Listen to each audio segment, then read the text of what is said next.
So I am going to try again. Let's see if that actually helps. A fully charged phone and a TV. And this is the MiSTer.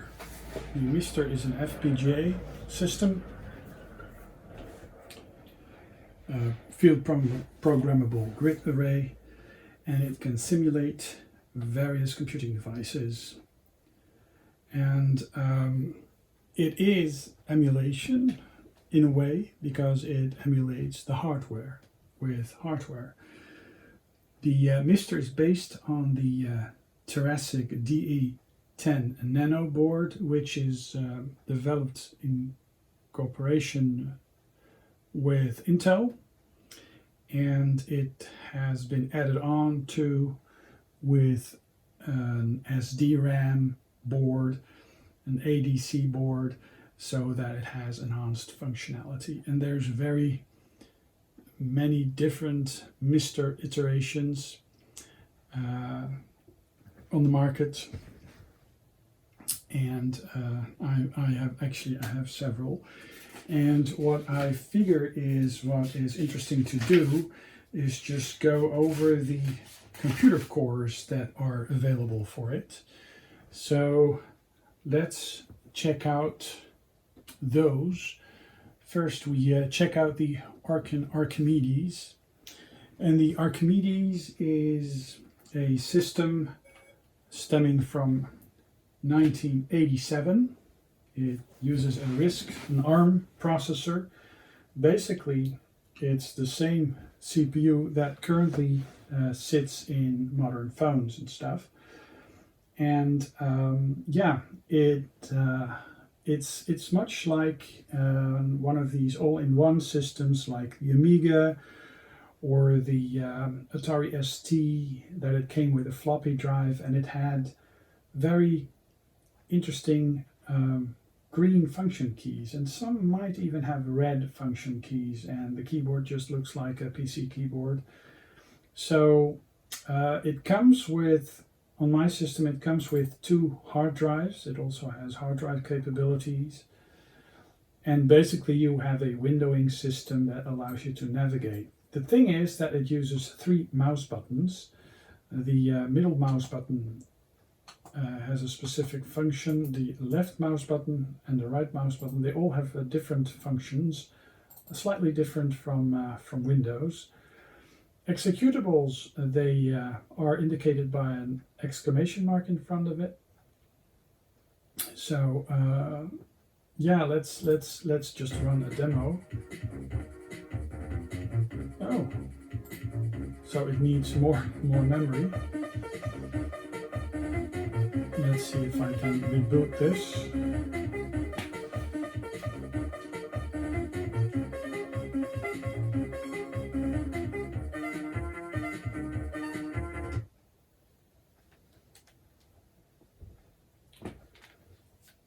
Computer Archimedes.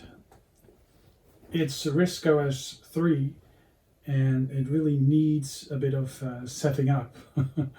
When it comes to memory, you may be able to give it more memory than it has by default, but it also has some games on it. Perhaps we can look. Alone in the Dark, for example, is a port. Not sure if it has the game files with it.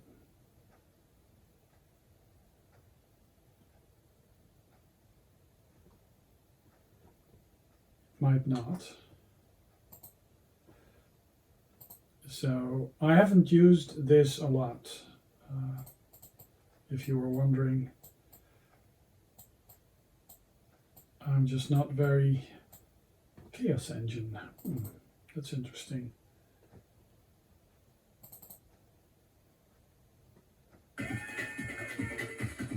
It's going a bit fast.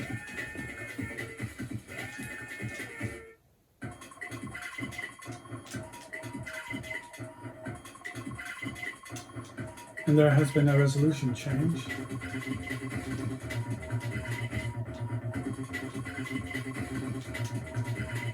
Yeah, and me pointing the camera to the screen for now seems to be the best option for all these weird changes, weird outputs. So it uses the keyboard, I guess. Yeah. Start new game. Probably the cursor keys.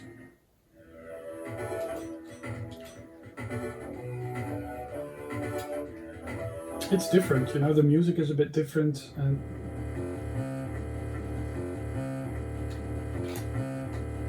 get ready. So you would think a fire button, yeah, but it's of course very keys that may be perfectly usable in the Acorn Archimedes world, but not in my world. So, and this, the Altair 8800 status light, load program, yes. Reset, and then you should be able to make it run, and you would have flickering lights, but I'm not sure how to toggle the switch, and I have no documentation explaining how to toggle the switch. I can perhaps try to see, there it goes, run, and of course turn it on, and then run.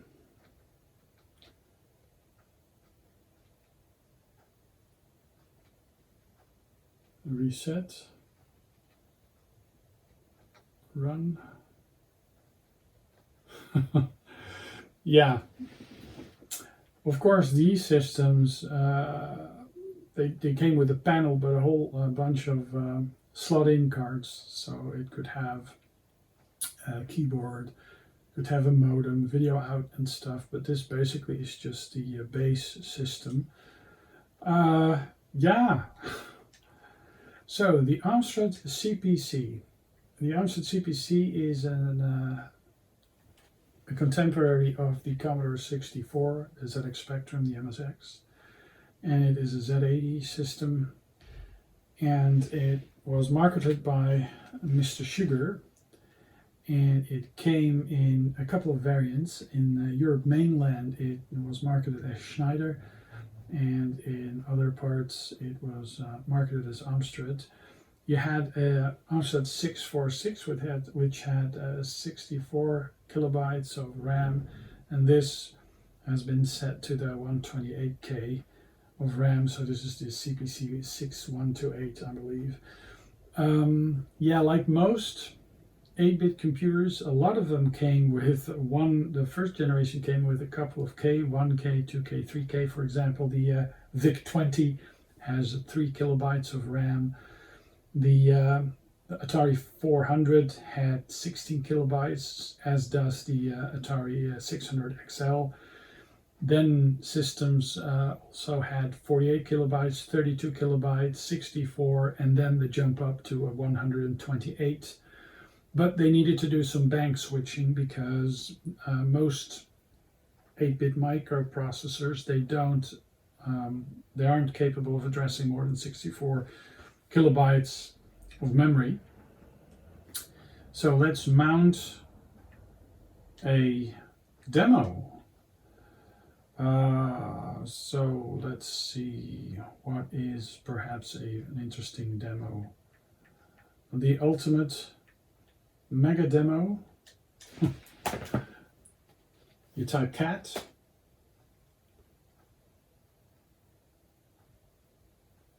And then it wants to boot into CPM. It's always CPM.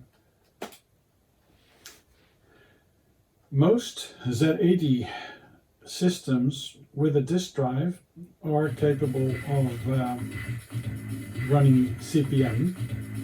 Now CP/M is a text mode operating system, but of course various CP/M versions for other systems, they include additions such as this. This basically uses all the Amstrad's capabilities. The Amstrad is a weird system. Sometimes the graphics look like Commodore 64 graphics because its multicolor mode also has these coarse graphics, just like the Commodore 64 has. But it also has graphics very similar to the ZX Spectrum, and a lot of the games were actually let's turn it down a little bit. A lot of the games actually were lazy ports because they were more or less identical to the Spectrum, but the Spectrum had a different way of drawing the screen, so most often these ports would be a lot slower. But if you look at this, yeah, the Z80 does run at a faster speed, a higher speed than the processor in Commodore 64. And the audio capabilities are very similar to that of an Atari ST, ColecoVision, basically similar chip, so no SID chip. And yeah, I don't believe it had sprites actually. They used bitmaps or something like that, but I may be mistaken. But as you can see, there's a lot more colors possible per 8x8 pixel square than is possible on the Commodore 64, where you have color clashes and stuff. So a system that has a very huge following and actually is, let's see if I can reset it and perhaps load a game. It's possible to load in tapes, which do load in a bit faster than the the Commodore 64 tapes. So let's go towards one of these Synapse. I think this is quite different from the disk bus. This is actually different from the Spectrum version, which actually is quite good. And it's not really like the C64 version.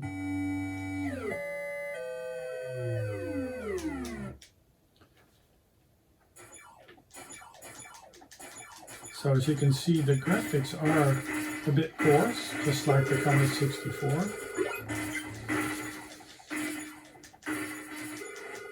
The graphics are less defined than the Spectrum game. But if you know how to play one version of Synapse, you also know the others. But yeah, a game that is capable of producing a good shooter is a winner in my book. So let's move towards the Amstrad PCW. The Amstrad PCW is quite a weird system, as it basically was marketed as a word processor, and I'm not sure if the word processor actually, the word processor disk actually is on here. But of course, it has a C64, it has a Z80 processor, and perhaps Blagger, and then the Blagger, that, and then reset. Let's see if it uses two disks. Perhaps you need to swap the disks, not sure.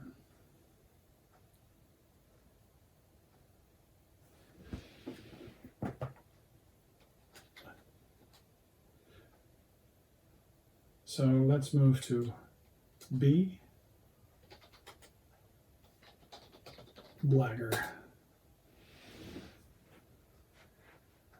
So CP/M may actually be mistaken for MS-DOS because it really looks very similar. It has the drive letters, and it has the prompt.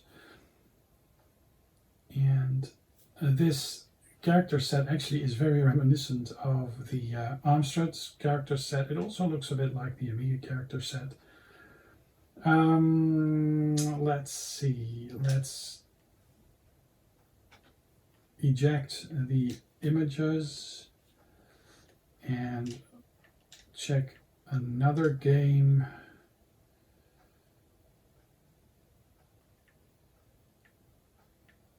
Crazy Plumbing, for example, and then just reset the machine.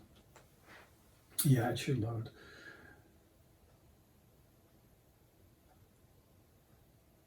So a lot of these games actually turn out to be Spanish. And there's this, oh, it's a basic game. Basic. So it probably is a version of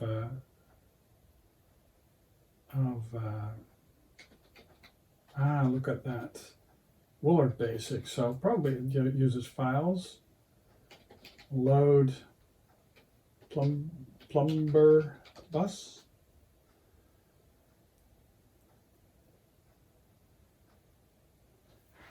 Locomotive software.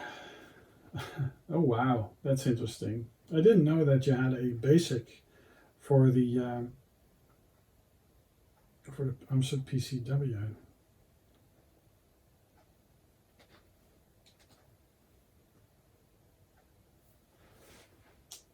They don't make for the fastest game. So a 2-player game. Space to start. So Lacto. The second game is None. So it probably is some sort of what type do you choose? I choose that one. Okay, and so it just yeah, you have to. It's a game of strategy. There's also action games. Let me see if there's any. Oh, the Guild of Thieves. That's interesting. That's an adventure game.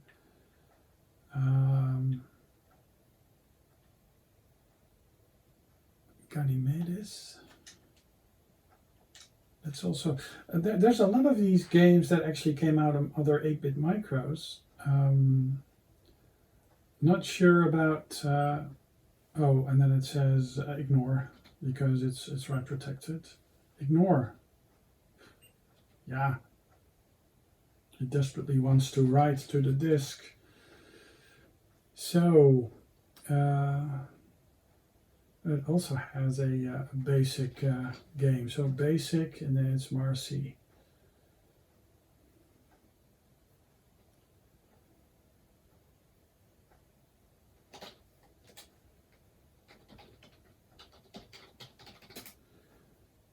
Okay.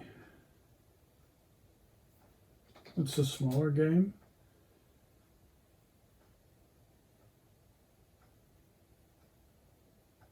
Seems to be programmed in with go-subs and stuff. It's programmed properly.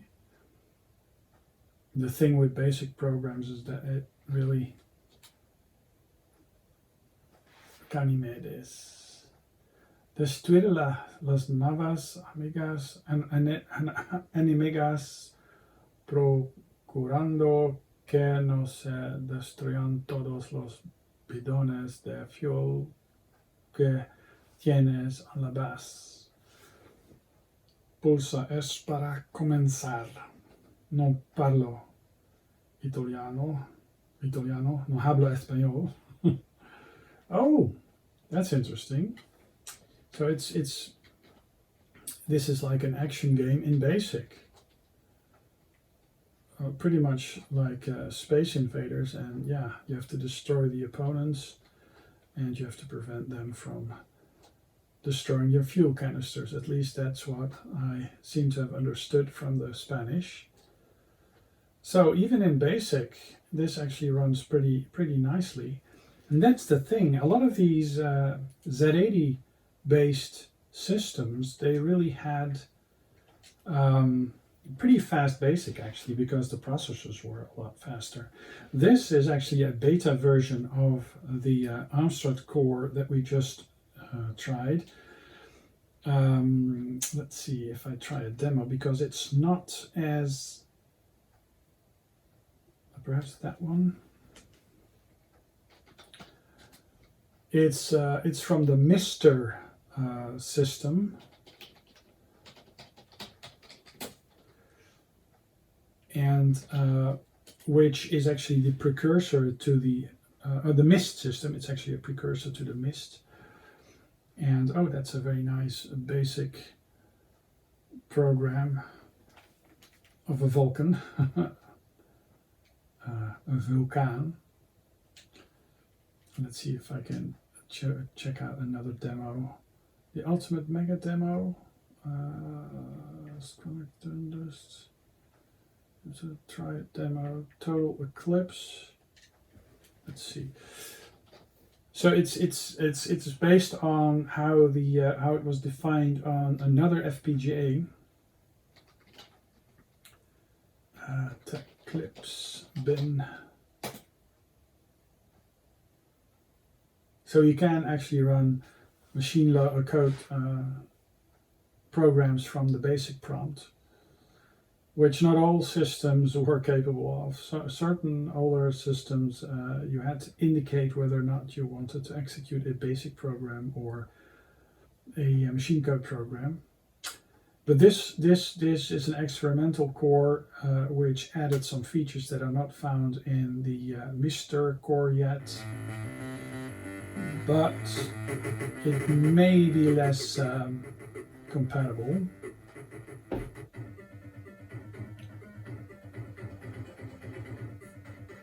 Wow. And often you would see things in demos not being completely right. It could be that the vertically moving items in the words down below are actually interference with the copper bars. Let's check out this same demo. So this Total Eclipse. Let's check out the same demo on the other core.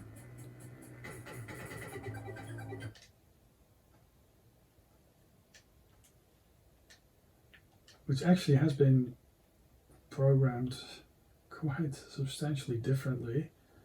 Of course, it's the same machine, but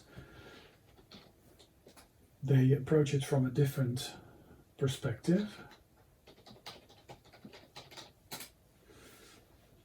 So we can see how the demo responds to this hardware environment.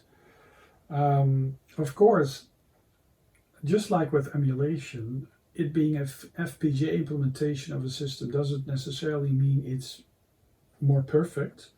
It's as perfect as the implementation is. So if corners are cut or mistakes are made with the definition of the various hardware components, the implementation may have flaws as well.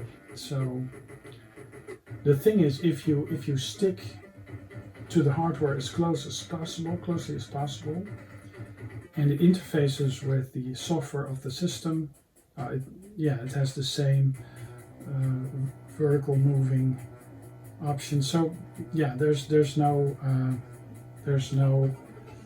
difference in the way it executes this.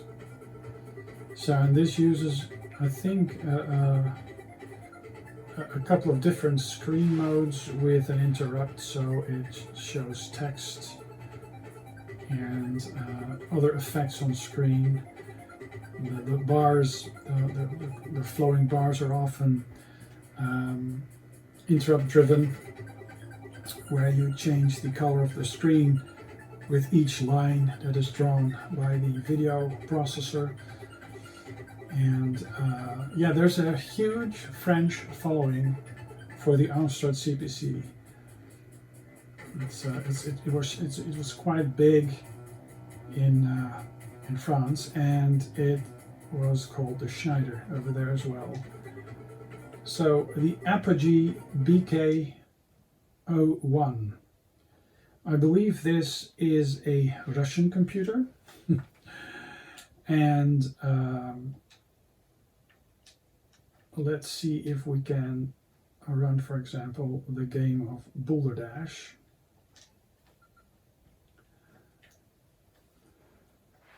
Clever Hands software. Pictures by, yeah, so the Cyrillic writing I'm not good at. So it's room A, and let's start. So it has beeper sounds, and the graphics probably are very similar to Petsky, where they are defined by predefined characters, and it basically is very similar to, oh, and then it falls on my head. I'm curious what allows you to excavate something beside you. Oh, it's control. Okay, so not space. Space is pause. So it scrolls, and you can bump, whoops, them to the side. Yeah, it really is a very nice little port of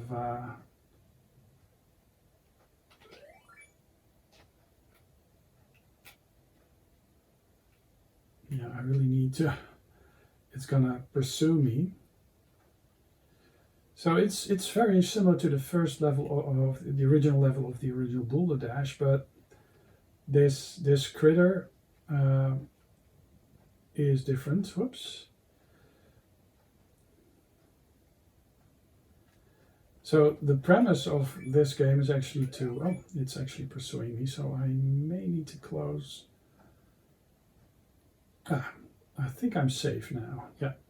So it won't be able to pursue me much further.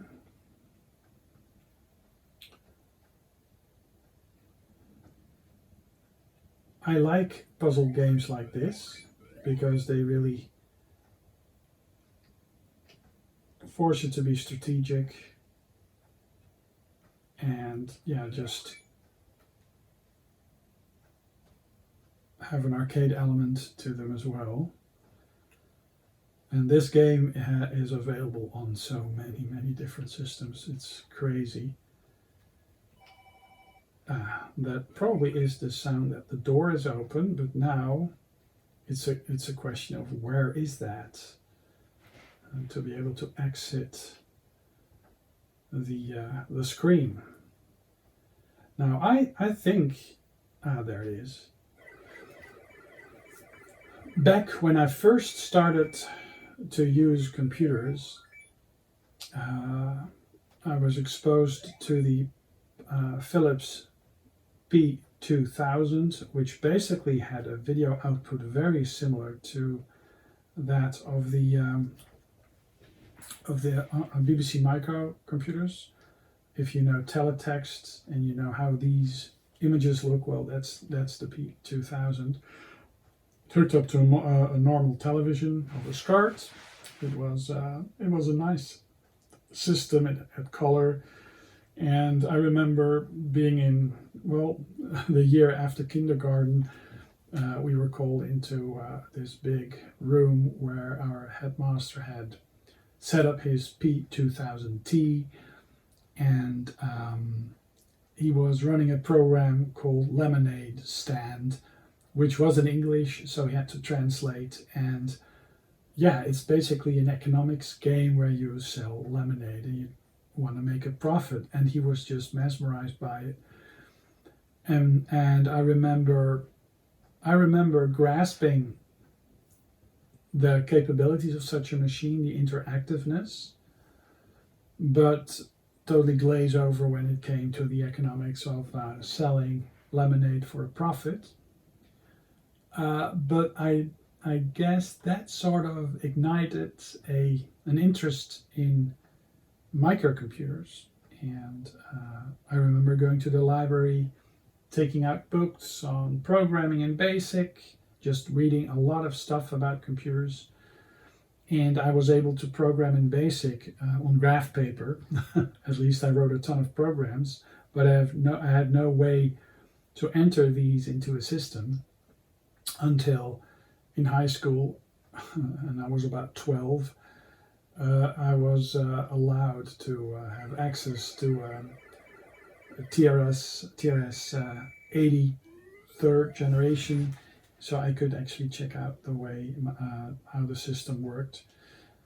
Yeah, crazy times. But to come back to graphics like this, these old systems, most of the time they didn't have any graphical capabilities. They just had character-based graphics or Patsky-like things, and this is very similar to what is possible on the TRS-80. No real well-defined graphics, just characters that are just displayed on the screen, and instead of an A, it's like I think it's like 4 characters. Yeah, it's like an 8-character structure, 6-character structure. It's like a 3 by 3, 9 characters. So yeah, and that is drawn as a sprite-like system. So the Apple I. The Apple I is yeah, and I have I'm not sure if you can see, but I have like this CRT interface thing going on. But the Apple system is the first iteration of the Apple computer from 1976. Steve Wozniak created it, and it has a 6502 machine code monitor and also a BASIC, and you can load in software, little tower, and then R, run or not. No.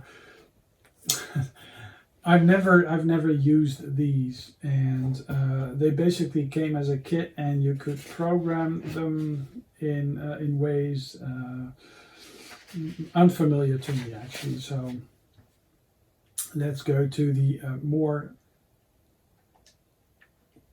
spread, more known system, the Apple II. And the Apple II was also a contemporary of the Atari 800.